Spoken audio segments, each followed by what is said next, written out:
If you haven't heard about Anchor from Spotify, you are missing out. It is the easiest way to make a podcast, with everything you need all in one place. Let me explain. Anchor has tools that allow you to record and edit your podcast right from your phone or computer. Me and Casey over here at Bicoastal Crime use Anchor to edit our podcast on the go all the time. I ride public transit and I'm always there on the bus editing. And Anchor makes that so easy. When hosting on Anchor, you can also distribute your podcast on listening platforms like Spotify, Apple Podcast, and more. It's everything you need to make a podcast in one place. And best of all, Anchor is totally free. Download the Anchor app or go to anchor.fm to get started.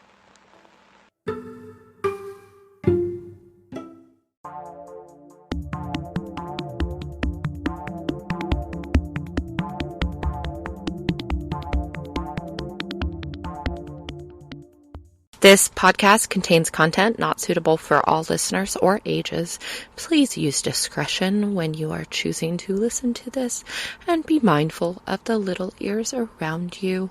This podcast contains many mentions of murder, homicide, rape, torture.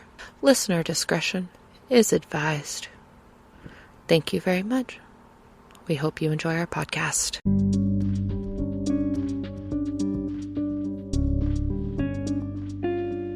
This is an added disclaimer on this episode that it contains mention of child murder and violence against children. Listener discretion is advised.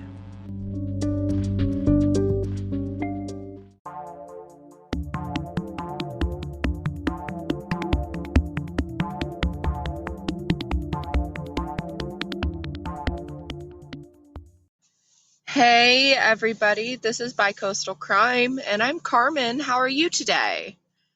I'm pretty good, even though I'm pretty good.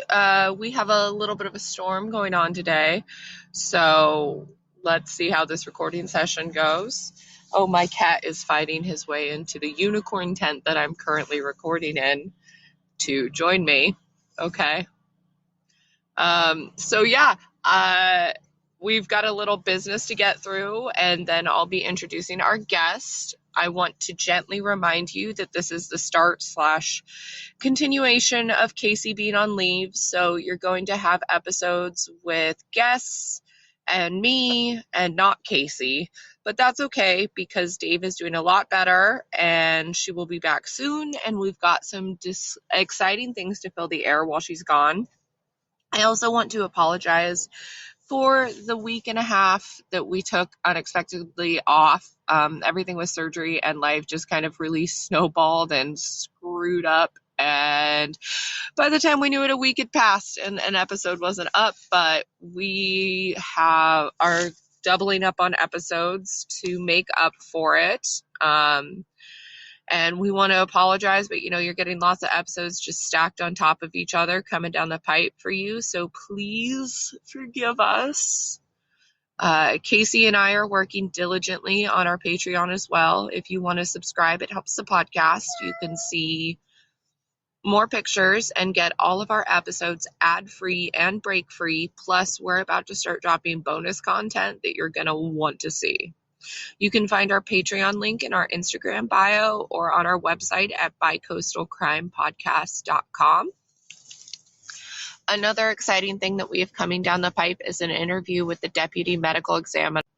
I'm really excited for that one. That'll be coming out in about 2 weeks 2 episodes from now. So normally it'd be 2 weeks, but we're doubling up on episodes. So that's 2 episodes from now.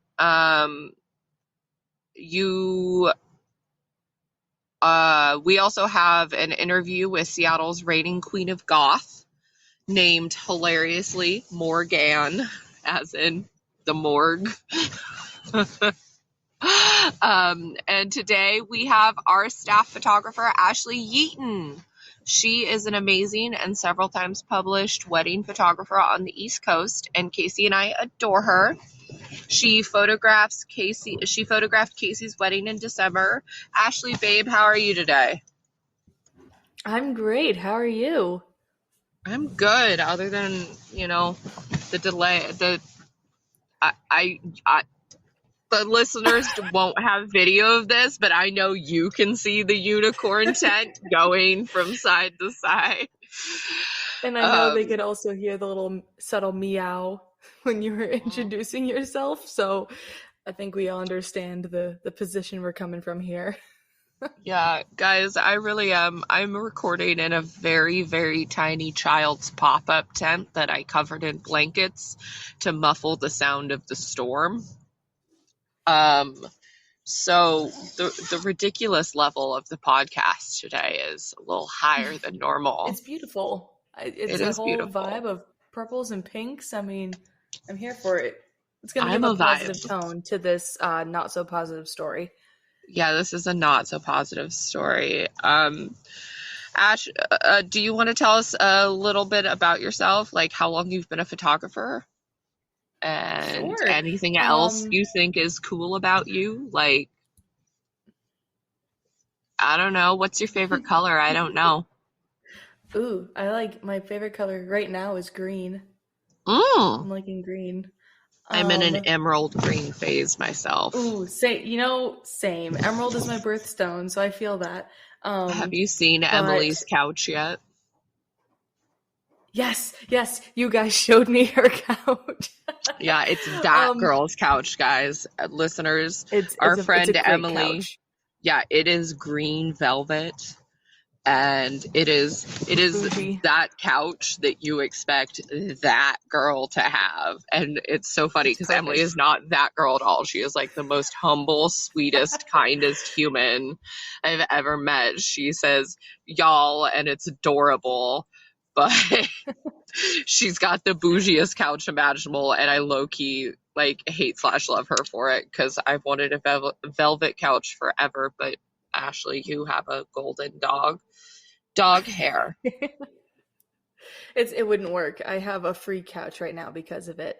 But uh, yeah. So I've been taking photos for as long as I can remember, but I've been professional slash full time with photography for the past 2 years now. Weddings are my main jig, but I also really love to do portraits and fun creative shoots. I just kind of go with the flow and do what I please. I also have my degree in early childhood, and I currently work in childcare. Um, yeah, I like to ride horses and hike, and I just like being outdoors, man. Oh yeah, we're both horse girls. Oh, Yup, oh, and you have to tell us for the podcast, what's your sign? a Gemini. We're both Geminis. Oh my Oh gosh, my no wonder we get along so well. Are you a June baby too, like me and Casey? No, I'm late May. Fired. You no longer are our staff photographer. Guys, it's on the air. Sorry, She's fired. I'm just kidding. I'm on the cusp. um, so let's get into today's case, shall we? Let's do it. I'm ready. So for today's case, I asked you if child murder was too much for you, and you said no. I think you're probably going to come to regret that because I'm going to ruin your day with this case. Okay, I have a I'm drink in hand. I'm ready. good. I smoked 2 joints before we got in here, so We're on the same page. yes. No, this is what Casey and I do is we both smoke weed before we do the podcast, or she drinks like a glass of wine or something because I'm sober, Make it obviously. bearable with the Yeah. gross humans that we have to listen about. Oh yeah. We also we get stoned and we review horror movies, or like we're about to start watching Secrets of Playboy together and then discuss it really deeply while Would this stoned be a off our Patreon asses. episode? Yes, it is a Patreon episode. Ooh. Ooh. I Um, might have to inquire about this. mm, Link in bio. Link in bio. So today I am bringing you the horrific murder of Maddie Clifton. Have you heard about this case at all? I have You might not. know it as the waterbed murder. Eh, No? Okay, good. I love when people come in blind. totally Love it. blind. Okay.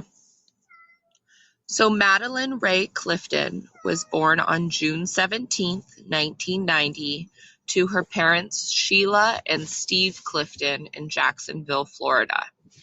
They had one daughter already, a 3-year-old named Jessica. Madeline went by Maddie, and Jessica went by Jessie. So that's sickeningly adorable. The family was extremely close.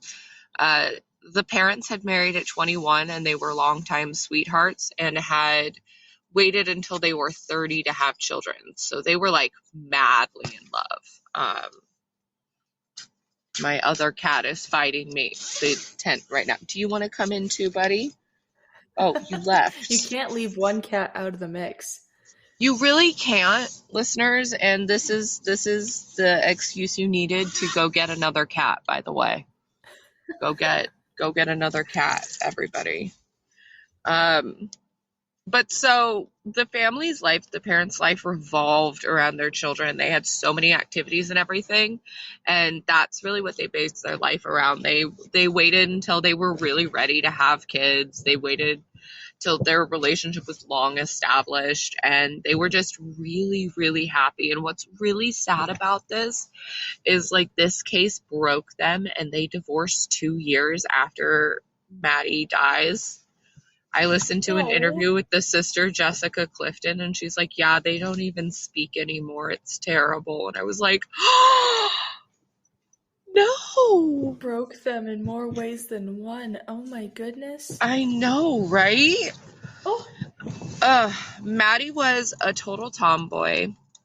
She loved to play baseball, run around, do gymnastics, play basketball, hockey, baseball, golf, and just genuinely play and be outside all the time. But she also really loved to dance, and her mom described her as loving to be a little ballerina, which I think is so cute. How old was this little ballerina? She had just turned 8 when this happened. Okay. Yeah.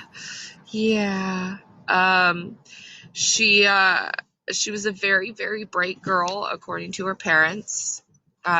Jessie was 3 years older. The sister was 3 years older than Maddie and was an avid piano and guitar student. In 1998, Mr. and Mrs. Clifton started noticing that when they would go on their weekend fishing trips, because they loved fishing as a family, like every Labor Day, every holiday, really any vacation the girls had from school, or that Steve and Sheila had off work, they would go out and they'd go like fishing. And they had a boat, and that was their thing that they did, was fishing and camping.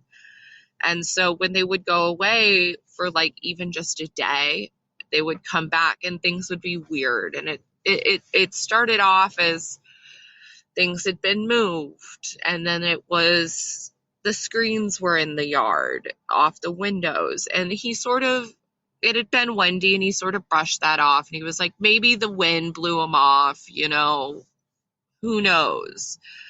And they were like, oh, there's a hole in the sheetrock in Maddie's closet. Maybe the kids did it. Ashley, I know you don't have kids, but you work with kids. And I know you have been a kid, so you're aware that they're little shits.